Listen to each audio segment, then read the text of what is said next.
can send you this report if you want. Right. If you want to give me opportunity for last to bid, I'll send you this report. I'll Right. send you this report.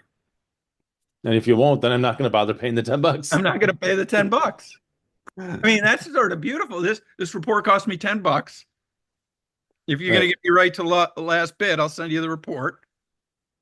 Right. I'm trying to come up with as many different ways of creating a sense of reciprocity there, Right. Yeah. right? So it's like build reciprocal. Yeah. It's a collaboration, right? It's a relationship, right? Yeah. Yep. I don't know if you saw the video I did with Reedy. It was a short video this week. Short version is he went out and sort of worked through creating the understanding that, look, I get paid two ways. Either do business with me and I get paid, or I understand why you didn't do business with me Mm. and I get paid.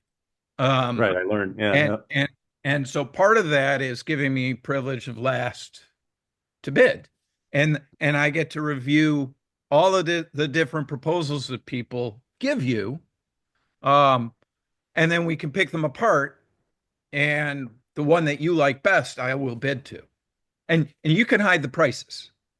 I'll bid. You can hide the prices, but I want to bid to whatever specification you decide you want to buy. Mhm. Um, and this will help you understand if they're taking shortcuts and what shortcuts they are. And if we're willing, I mean, a lot of times we're willing to do shortcuts. We just don't want to hide them from you. Right. And Yeah. so It's a beautiful talk track, especially if you have already built up some of that reciprocity, right? That relationship. start If building you've done it already, expectations. Yeah, right? Then they feel like, all right, yeah, that's a good trade-off. I'd like that, right? that's So, a good trade-off. In the case of this video, mhm. um, his bracketed ranges were out of the box. Like he suspects that the person who won the job was selling last year's equipment Mm. with last year's refrigerant, which is no longer available to him. Good. Yeah. So everything has gone up in price with a new refrigerant. Right. So Right. So anybody that had it stockpiled has an advantage for a while, right? Yeah. whoever has his stockpile has an advantage for a while, and they're probably cutting corners and all that stuff. But the lady called him and thanked him and told him. Nice. Okay. So it really like it created this situation where she had agreed Right. to this step, and then she's like, "Look, I know you're not going to be able to compete, and I don't want to waste your time. And and I'm grateful for everything that you helped me with."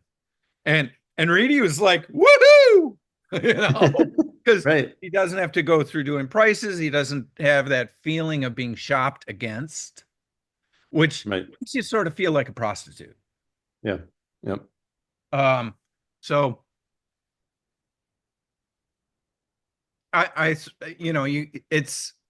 it's not a win, but he got paid, kind of, right? Right. Yep.